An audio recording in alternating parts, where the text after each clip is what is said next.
വിദ്വാൻമാർ തന്നെ കളിയാക്കിയെന്ന് ഹെരോദാവ് കണ്ട് വളരെ കോപിച്ചു. വിദ്വാൻമാരോട് ചോദിച്ചറിഞ്ഞ കാലത്തിന് ഒത്തവണ്ണം 2 വയസ്സും താഴെയുമുള്ള ആൺകുട്ടികളെയൊക്കെയും ബേത്ലഹേമിലും അതിന്റെ എല്ലാ അതിരുകളിലും ആളയച്ച് കൊല്ലിച്ചു. തുടർച്ചയായിട്ടുള്ള ബൈബിൾ സ്റ്റഡിയുടെ 6ാം ഭാഗം ഇവിടെ ആരംഭിക്കുന്നു. ഒരു നേരത്തെ ആഹാരത്തിന് പോലും ബുദ്ധിമുട്ടുന്നവനായ യേശു എങ്ങനെയാണ് മുഴു ലോകത്തിനും രക്ഷകനായി തീരുക? ഒരുപക്ഷെ ഇതെല്ലാം വെറും പേക്കിനാവായിരുന്നു. പ്രവചനങ്ങൾ തെറ്റിപ്പോയോ? യേശുവിനെ കുറിച്ച് നാം ധരിച്ചു വെച്ചിരിക്കുന്നതെല്ലാം തെറ്റാണോ? ഇങ്ങനെയൊക്കെ വേണമെങ്കിൽ മറിയയ്ക്ക് ചിന്തിക്കാവുന്നതാണ്.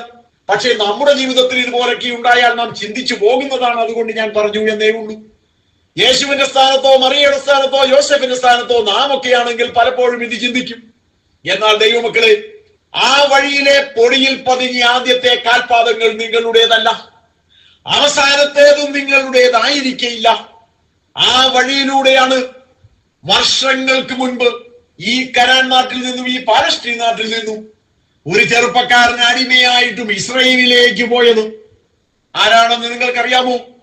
സൂര്യനും ചന്ദ്രനും 11 നക്ഷത്രങ്ങളും അവരെ നമസ്കരിക്കുന്ന കാഴ്ച അവൻ കണ്ടതാണ് ദർശനത്തിൽ. ദൈവം അവനോട് പറഞ്ഞു, സൂര്യനും ചന്ദ്രനും 11 നക്ഷത്രങ്ങളും, അതായത് നിന്റെ അപ്പനും നിന്റെ അമ്മയും നിന്റെ 11 സഹോദരന്മാരും നിന്നെ വന്ന് നമസ്കരിക്കും. നീ അവരുടെ നേതാവായി തീരും, നീ അവരുടെ രാജാവായി തീരും. അതൊക്കെ ഉടനെ സംഭവിക്കുമെന്ന് കണക്ക് കൂട്ടിക്കൊണ്ട് ആ ചെറുപ്പക്കാരൻ ജീവിച്ചു. പക്ഷെ യഥാർത്ഥത്തിൽ എന്താണ് സംഭവിച്ചത്? ദർശനം കണ്ടേറെ കഴിയുന്നതിന് മുൻപ് തന്നെ യേശുവൊക്കെ ഇങ്ങോട്ട് വന്നതായി അതേ വഴിയിലൂടെ പാലസ്തീൻ നാട്ടിൽ നിന്ന് മിസ്രയീമിലേക്ക് ആ ചെറുപ്പക്കാരൻ പോയി. സന്തോഷത്തോടെയല്ല പോയത്. കയ്യിൽ വിലങ്ങണിഞ്ഞവനായിട്ട് അടിമയായിട്ട് നടന്നു പോകുകയാണ്. പക്ഷേ ദർശനത്തിനൊരവധി വെച്ചിരുന്നു. അതതിന്റെ സമാപ്തിയിൽ സംഭവിക്കുക തന്നെ ചെയ്തു. സൂര്യനും ചന്ദ്രനും 11 നക്ഷത്രങ്ങളും അവനെ നമസ്കരിക്കുമെന്ന് പറഞ്ഞത് അങ്ങനെ തന്നെ സംഭവിച്ചു. പക്ഷേ അതിനു മുമ്പായി അവൻ പൊട്ടക്കിണറ്റിലൂടെ കയറി ഇറങ്ങി മിസ്രയീം ദേശത്ത് ചെന്ന് അല്പകാലം സന്തോഷം അനുഭവിച്ചിട്ട് വീണ്ടും ജയിലിൽ കയറി. പിന്നീട് ജയിലിൽ നിന്നും മോചനം പ്രാപിച്ച് ദർശനത്തിന്റെ നിവൃത്തി ഉണ്ടാകുന്നത് കാണുവാനിടയായി. അവന്റെ മുമ്പിൽ അവന്റെ അപ്പനും അമ്മയും സഹോദരന്മാരും നമസ്കരിക്കുവാനിടയായി തീർന്നു. ദൈവം കൊടുത്ത ദർശനം നിറവേറുക തന്നെ ചെയ്തു. യോസെഫിനോ മറിയയ്ക്കോ യേശുവിനോ അതൊരു പാഠമാണ്. ഈ വഴിയിലൂടെ ഇവരുടെ കാൽപാദങ്ങൾ പതിയുന്നതിന് വളരെ മുൻപ് തന്നെ ആ വഴിയിലൂടെ ദൈവത്തിന്റെ ദർശനം പ്രാപിച്ച് ഒരുവന്റെ കാൽപാദങ്ങൾ പതിഞ്ഞ് അങ്ങോട്ട് പോയതാണ്. അവന്റെ മുമ്പിൽ ആ ദർശനം ഇനി ഒരിക്കലും സംഭവിക്കയില്ല എന്ന്, താൻ കണ്ടതായ ദർശനം ഇനി ഒരിക്കലും നിറവേറുകയില്ലെന്ന് അവനൊരു പക്ഷെ ചിന്തിച്ചിരിക്കുമോ എന്ന് നമുക്കറിഞ്ഞുകൂടാ. പക്ഷെ പറഞ്ഞത് ദൈവമാണ്, അത് നിറവേറുക തന്നെ ചെയ്യും. യേശു ലോകത്തിന്റെ രക്ഷകനാണ്, ലോകത്തെ അവൻ വീണ്ടെടുക്കുമെന്ന് പ്രവചനമാണെങ്കിൽ അതങ്ങനെ തന്നെ സംഭവിക്കും. കാലം എത്ര കഴിഞ്ഞാലും, അവൻ ഏത് നസ്രത്തിൽ താമസിച്ചാലും, നസ്രത്തിനെ കുറിച്ച് എന്തെല്ലാം പഴിയും ദുഷിയും ജനങ്ങൾ പറഞ്ഞാലും യേശുവിന്റെ ജീവിതത്തിൽ അത് സംഭവിക്കുക തന്നെ ചെയ്യും എന്ന് നാം മനസ്സിലാക്കേണ്ടതാണ്. നമ്മുടെ ജീവിതത്തിൽ ദൈവം തന്നിലുള്ള വാഗ്ദത്തങ്ങൾ അത് അതുപോലെ നിറവേറും. ദൈവിക പദ്ധതിക്ക് ഒരിക്കലും മാറ്റം വരികയില്ല. യോസേഫിന് ദൈവം കൊടുത്ത ദർശനം, ആ പൊടിയിലൂടെ കാൽപാദങ്ങൾ പതിഞ്ഞുകൊണ്ട് അവൻ മിസ്രൈമിലേക്ക് പോയപ്പോൾ നടക്കില്ല എന്ന് ഒരിക്കൽ അവൻ ഒരു പക്ഷേ ചിന്തിച്ചു പോയിട്ടുണ്ടാകാമെങ്കിൽ പോലും ആ ദർശനം അതുപോലെ നിറവേറ്റിക്കൊടുത്തവനായ ദൈവമാണ്. എന്നാൽ ദൈവത്തിന്റെ വാഗ്ദത്തങ്ങളിൽ ആശ്രയിച്ചല്ല, സ്വന്തം കഴിവിൽ ആശ്രയിച്ചുകൊണ്ട് അതുവഴി ഒരു വ്യക്തി കടന്നു വന്നു.